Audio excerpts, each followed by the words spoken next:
ప్రభువైన యేసుక్రీస్తు నామములో మీ అందరికీ నా హృదయపూర్వకమైన వందనాలు. దేవుడి దినమంతా మీకు తోడై ఉండి, మీరు చేస్తున్న చేతి పనికి, మీరు చేస్తున్న వ్యాపారానికి, మీరు చేస్తున్న ఉద్యోగంలో నా ప్రభు తోడై ఉండి, ఈ దినమంతా నా దేవుడు మీకు, మీ కుటుంబాలకు, సమస్తమునకు క్షేమం కలగచేయునుగాక. పరిశుద్ధ గ్రంథంలో నుండి 119వ కీర్తన 126వ చరణాన్ని నేను చదువుతూ ఉన్నాను. మీ పరిశుద్ధ గ్రంథమైన బైబిల్ తెరచి చూడండి. యెహోవా తన క్రియ జరిగించుటకు ఇదే సమయము. దేవుని వాక్యంలో చక్కగా రాయబడిన మాట ఏంటంటే, భక్తుడు అంటారు, యెహోవా తన క్రియ జరిగించుటకు ఇదే సమయం అంటారు. అంటే ఈ మాట చదువుతున్నప్పుడు, ఈ మాట మనం వింటున్నప్పుడు మన హృదయంలో ఒక ఆలోచన కలుగుతుందండి. ఏ ఆలోచన కలుగుతుంది అంటే, దేవుని వాక్యములో ఈ విధంగా రాయబడి ఉంది కదా, ఇప్పటికిప్పుడే నా జీవితంలో ఒక క్రియ జరిగితే బాగుండు, ఇప్పటికిప్పుడే ఒక కార్యాన్ని నేను చూస్తే బాగుండు అని మన హృదయములో ఒక ఆలోచన కలుగుతుంది. కానీ దేవుని వాక్యం ఉంటుంది, ప్రతి దానికి ఒక సమయం కలదు. ఏడ్చుటకు, సంతోషించుటకు, యుద్ధము చేయుటకు, చచ్చుటకు, ప్రతి దానికి ఒక సమయం ఉందని పరిశుద్ధ గ్రంథం చక్కగా చెప్తుంది. మన బ్రతుకుల్లో కూడా ఈ సమయంలో నేను ఒక కార్యాన్ని చూస్తే బాగుండు అనే ఆలోచన అనే మనసుతో మనం నిలిచి ఉంటామండి.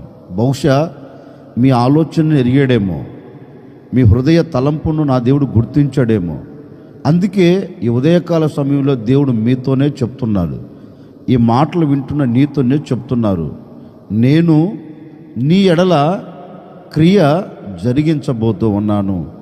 గడిచిన దినాలు, ఎన్నో రోజుల నుండి ఒక్క క్రియ జరగక, ఒక్క కార్యము నెరవేర్చబడక, ఒక్క మేలు కూడా నీవు అనుభవించలేక, ఒకవేళ ఈనాటి వరకు ఈ సమయం మంచిది కాదులే, నా తలరాత ఇంతే, నాకు మంచి టైం లేదు, నాకు మంచి సమయం కుదరట్లేదు అని ఒకవేళ ఆందోళన చెందుతున్నావేమో, ఆందోళన పడుతున్నావేమో, కంగారు పడవలసిన అక్కర్లేదండి. దేవుడు నీకు మంచి సమయంలో దయచేయబోతూ ఉన్నాడు. దేవుడు మంచి సమయంలో మంచి క్రియ నీ బ్రతుకుల్లో నెరవేర్చి ముగించబోతూ ఉన్నాడు. ఇక జరగదు అనుకున్నావేమో, ఇక చూడను అనుకున్నావేమో, ఇక నా కుటుంబంలో ఈ మేలు జరగదు అనే ఆలోచనతో నీవు ఉన్నావేమో. భయపడకు, యెహోవా తన క్రియ జరిగించేదానికే ఈ ఉదయకాల సమయంలో నీ పక్షమును నిలిచి ఉండబోతూ ఉన్నాడు. యెహోవా తన క్రియ జరిగించే సమయముగా ఆయన నీ ప్రక్క నిలిచి ఈ ఉదయము నుండి ఆయన ప్రారంభించబోతూ ఉన్నాడు. నీ ఎడల ఒక నూతనమైన క్రియ, నూతనమైన కార్యం. ఇక జరగదు అనుకున్నావా, ఇక జరగబోతుంది. ఇక చూడను అనుకున్నావా, తప్పక ఈ దినము నువ్వు చూడబోతూ ఉన్నావు. నా దేవుడు ఎవరు అంటే, మాట ఇచ్చి మాట తప్పని దేవుడు. మాట ఇచ్చి మాట నెరవేర్చకుండా ఉండేవాడు కాదు. మాట ఇచ్చాడనుకో, అక్షరాలుగా ఆయన నెరవేర్చి ముగిస్తాడు. ఈ ఉదయకాల సమయంలో నా ప్రభు నీతో ముఖాముఖిగా, నా ప్రభు నీతో సూటిగా చెప్తున్నారు, నేను నీ ఎడల క్రియ జరిగించబోతూ ఉన్నాను. నేను క్రియ జరిగించేదానికి ఇది మంచి సమయం గనుక, ఈ మంచి సమయములో నేను నీ ఎడల ఒక నూతన క్రియ జరిగించబోతున్నాను అని నా ప్రభు ఈరోజు నీతో మాట ఇస్తున్నాడు. కంగారు పడవలసిన అక్కరే లేదండి. తప్పక నా ప్రభు నీ పట్ల నూతనమైన క్రియ జరిగించబోతూ ఉన్నాడు. ఒకవేళ ఈనాటి వరకు నిస్సయ స్థితిలో పడిపోయి శ్రమను అనుభవిస్తూ, కన్నీరును కారుస్తూ, వేదనను చూస్తూ, ఇక నా జీవితంలో ఏది జరగదు అనే ఆలోచనతో నీవు ఉన్నావేమో. కంగారు పడవలసిన అక్కర్లేదండి. ఎందుకు అంటే పరిశుద్ధ గ్రంథంలో కూడా మనకు చక్కని మాట దొరుకుతుందండి. యోసేపు జీవితంలో దేవుడు ఓ మాట ఇచ్చాడు. అంటే నీవు ఒక ఉన్నతమైన స్థితిలోనికి వెళ్ళబోతున్నావు, నీవు ఒక ఉన్నతమైన స్థితిలో నువ్వు నిలిచి ఉండబోతున్నావు అని దేవుడు అతనికి చూపించాడండి. చూపించిన తదుపరి వెంటనే జరిగిందా అంటే జరగలే. ఒక సమయం ఉంది. ఆ సమయం వచ్చేంత వరకు యోసేపు వేచి చూచాడు. ఆ సమయం వచ్చేంత వరకు యోసేపు దేవుని సన్నిధిలోంచి వైతొలగలేదు. ఆ సమయం వచ్చేంత వరకు దేవుని మీదే ఆధారపడ్డాడు. దేవుడు నాకు ఒకటి చూయించాడు, దేవుడు చేస్తాడు అనే ఒక నమ్మకంతోనే యోసేపు నిలిచిపోయాడండి. మరి దేవుడు చేసేంత వరకు యోసేపు శ్రమను చూడలేదా? శ్రమను చూచాడు, ఎన్నో ఇబ్బందులను ఎదుర్కొన్నాడు. అన్నలతో కొట్టబడ్డాడు, గోతిలో వేయబడ్డాడు, గోతిలో నుండి తీయబడ్డాడు. తీసిన వాడు మిద్యానీయులకు అమ్మబడ్డాడు. మిద్యానీయుల చేత ఐగుప్తు దేశంలోనికి వచ్చి ఐగుప్తు దేశంలో మార్కెట్లో కూడా అమ్మబడ్డాడండి. ఐగుప్తు దేశంలో అమ్మబడిన యోసేపు ఎన్నో నిందలు, ఎన్నో అవమానాలు, ఎన్నో ఇక్కట్లు ఎదుర్కొన్నాడని. ఇబ్బందులతో పాటు చెరసాలలో కూడా వేయబడ్డాడు. వేయబడిన తర్వాత కూడా యోసేపు మనసులో ఒక మాట నాటుకుపోయింది. ఆ రోజు దేవుడు నాతో మాట ఇచ్చాడు కదా, ఆ మాట అక్షరాలుగా నా పట్ల నెరవేరుస్తాడు. ఈ శ్రమలు నేను తట్టుకొని, ఈ శ్రమల మధ్యలో నేను నిలిచి ఉంటే ఒకరోజు నేను విజయాన్ని చూస్తాను అనే ఒక నమ్మకంతోనండి ఎన్ని ఇబ్బందులు, ఎన్ని ఇక్కట్లు, ఎన్ని అవంతరాలు కలుగుతున్నా యోసేపు దేవుని మీద నమ్మకం ఉంచి నిలిచి ఉన్నాడు. లేఖనం అంటుంది, అమ్మబడిన వాడే, అవమానించబడిన వాడే, నిందలు మోసిన వాడే ఒకరోజు ఐగుప్తు దేశాన్ని ఏలటం ప్రారంభించాడండి. ఐగుప్తు దేశంలో అతని మాట లేకుండా కాలు కానివ్వండి, చెయ్యి కానివ్వండి, ఏది కూడా కదిలించేదానికి వీలు లేనంతగా దేవుడు అతనిని ఆశీర్వదించాడు. అంటే దేవుడు ఆశీర్వదించే సమయం వరకు యోసేపు వేచి చూచాడు గనుకనే, ఆ సమయం కొరకు కనిపెట్టి ప్రార్థన చేస్తూ వచ్చాడు గనుకనే ఒక ఉన్నతమైన స్థితిలో అతడు నిలబడగలిగాడు. అతని ఎడల దేవుడు క్రియ జరిగించడం, అతని ఎడల ఒక క్రియ దేవుడు జరిగించడం ప్రారంభించాడండి. నిజమే, యోసేపు ఆ సమయం కొరకు వేచి చూచాడు గనుకనే యోసేపు పట్ల దేవుడు ఒక నవనూతనమైన క్రియ జరిగించి ఒక ఉన్నతమైన శిఖరానికి అతన్ని తీసుకొని వెళ్ళాడు.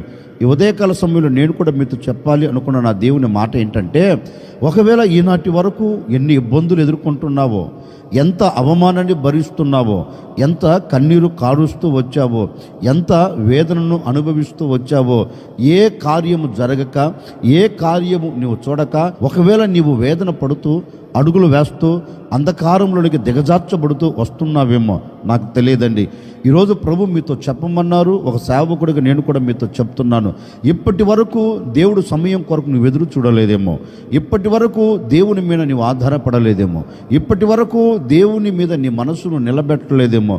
ఈరోజు ఈ మాటలు వింటున్న నీవు నీ జీవితంలో దేవుని క్రియ జరగాలి అని నీవు మనసు విప్పి మనసారా కోరుకోగలిగితే ఈరోజు మనస్ఫూర్తిగా అండి నీవు దేవుని మీద నమ్మకాన్ని పెట్టుకోనండి, దేవుని మీద ఆధారపడండి. నిశ్చయముగా ఈ ఉదయకాల సమయంలోనే నీ కొరకు నా దేవుడు తన క్రియ జరిగించే సమయముగా మార్చబోతూ ఉన్నాడు. ఇప్పటి వరకు జరగని క్రియ, ఇప్పటి వరకు చూడని క్రియ, ఇప్పటి వరకు చూడని కార్యం ఈ దినం, ఈ ఉదయకాల సమయంలోనే తప్పక నీవు చూడబోతూ ఉన్నావు, తప్పక నీవు అనుభవించబోతూ ఉన్నావు. నీ శ్రమ దినాలకు ముగింపును కలగ చేయబోతున్నాడు. నీ నిందలు మోసిన దినాలు ఇక తొలగిపోతూ ఉన్నాయి. నీ ఆటంకపు దినాలు దేవుడు కొట్టివేయబోతూ ఉన్నాడు. నీ పరిస్థితులన్నిటిని నా దేవుడు మార్చివేయబోతూ ఉన్నాడు. నీవు ఒక స్థితిలో నిలబడినట్లుగా, నీవు ఒక స్థితిలో నిలిచి ఉండునట్లుగా నా దేవుడు ఒక నవనూతనమైన క్రియ జరిగించే సమయముగా మార్చబోతూ ఉన్నాడు. ఈరోజు క్రియ జరిగించే సమయముగా నా దేవుడు నీ జీవితంలో తీర్చిదిద్దబోతూ ఉన్నారు. ఎన్నో అవమానాలు మోస్తూ వచ్చావు కదా, ఈరోజు దానికి ముగింపును కలగ చేయబోతూ ఉన్నాడు. ఎన్నో దినాల నుంచి కట్టబడని కుటుంబం, ఎన్నో దినాల నుంచి చల్లా చెదురైపోయిన నీ కుటుంబం, ఎన్నో దినాల నుంచి అవమానముతో అసమాధానముతో సాగిపోతున్న నీ కుటుంబం ఇక మీదట ఆ విధంగా మలచబడకుండా నీ కుటుంబం కట్టేదానికి నా దేవుడు సమయమును నిర్ణయించి ఉన్నాడు.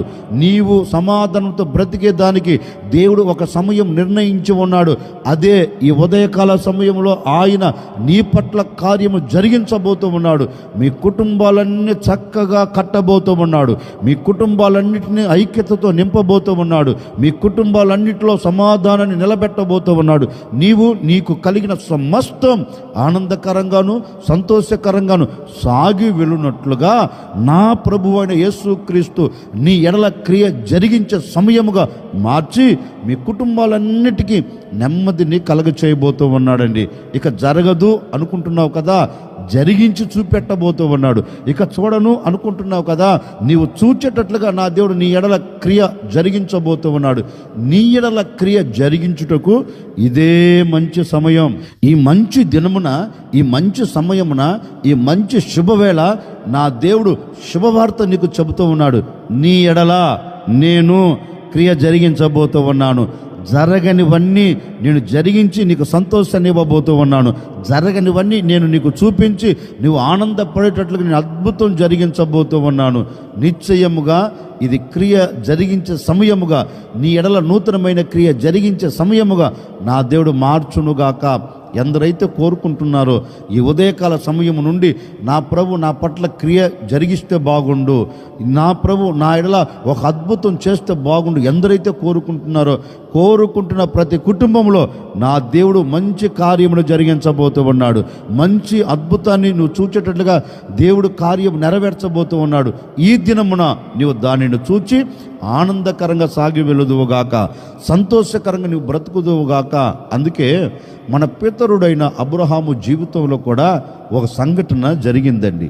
ఇంచుమించుగా 75వ సంవత్సరాన దేవుడు అతనికి మాట ఇచ్చాడు, నీ సంతతిని నేను విస్తరింప చేస్తాను అని, నేను గొప్ప జనముగా చేస్తాను అని మాట ఇచ్చారండి. ఇంచుమించుగా ఆ మాట నెరవేర్చబడడానికి 25 సంవత్సరాలు పట్టింది. అంటే నేను నీకు ఒక సంతానాన్ని కలగ చేస్తాను అని చెప్పిన దేవుడు 25 సంవత్సరాల తర్వాత దేవుడు అబ్రహామును జ్ఞాపకం చేసుకుని చక్కని మగబిడ్డను దయచేశాడు. అంటే ఈ 25 సంవత్సరాలు ఆటంకాలు చూచారు. ఈ 25 సంవత్సరాలు అవమానాన్ని పొందారు. ఈ 25 సంవత్సరాలు వేదనను చూచారు, ఆటంకాలు ఎదుర్కొన్నారు, అవమానాన్ని భరిస్తూ వచ్చారు. కానీ అబ్రహాము జీవితంలో ఒక నమ్మకం, ఇస్తాను అని చెప్పిన దేవుడు ఇవ్వక మానడు అని దేవుని కొరకే ఎదురు చూస్తున్నాడండి. దేవుడు చెప్పిన మాటను పట్టుకొనే ప్రార్థన చేస్తున్నాడు. అక్షరాలుగా సమయం రానే వచ్చింది. దేవుడు ఆ సమయంలో క్రియ జరిగించాడు.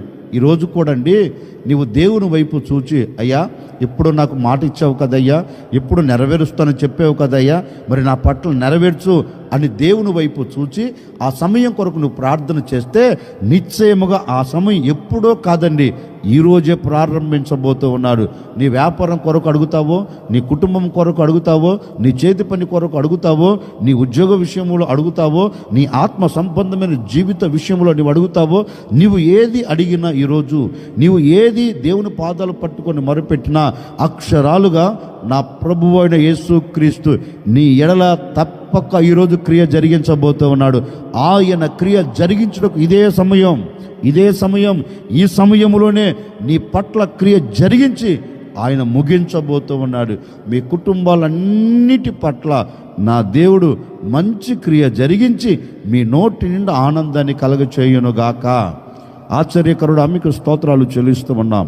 మీరెంతైనా సర్వశక్తి కలిగిన దేవుడవు, నేను క్రియ జరిగించుటకు ఇదే సమయమని మాట ఇచ్చి ఉన్నారు. ఎందరైతే ఇప్పటి వరకు క్రియ జరగక, ఇప్పటి వరకు క్రియను చూడక నాయనా నీ వైపు చూస్తున్నారో, నీ సన్నిధిలో చేరి ప్రార్థన చేస్తున్నారో, ప్రతి ఒక్కరి పట్ల క్రియని మీరు జరిగించబోతున్నందుకై మీకు స్తోత్రం. ఈ ఉదయకాల సమయంలో బిడ్డలు ఏది కోరుకున్న నెరవేర్చబడునుగాక, ఏది ఆశపడిన అక్షరాలుగా జరుగునుగాక, మీరు క్రియ జరిగించే సమయంగా మార్చినందుకై మీకు స్తోత్రం. ఈ దినమంతా బిడ్డలు మీరు చేసే క్రియను చూచుచు, మీరు చేసే క్రియలను అనుభవిస్తూ ఆనందకరంగా సాగి వెళ్ళినట్లుగా మీరు సహాయం చేయమని, ఈ దినమంతా మా బిడ్డలకు మీరు తోడై ఆశీర్వాదకరంగా మీరు మలచమని యేసు నామములు అడిగి వేడుకొనుచున్నాము తండ్రి, ఆమెన్. ఈ దినమంతా నా ప్రభు మీకు తోడై ఉండి, ఈ దినమంతా ఆయన నూతనమైన క్రియలు మీరు చేస్తున్న వ్యాపారంలో, చేస్తున్న చేతి పనుల్లో, ఉద్యోగాలలో, మీ ఆత్మ సంబంధమైన బ్రతుకుల్లో, మీ కుటుంబ పరంగా నా దేవుడు నూతనమైన క్రియలు చేయునుగాక.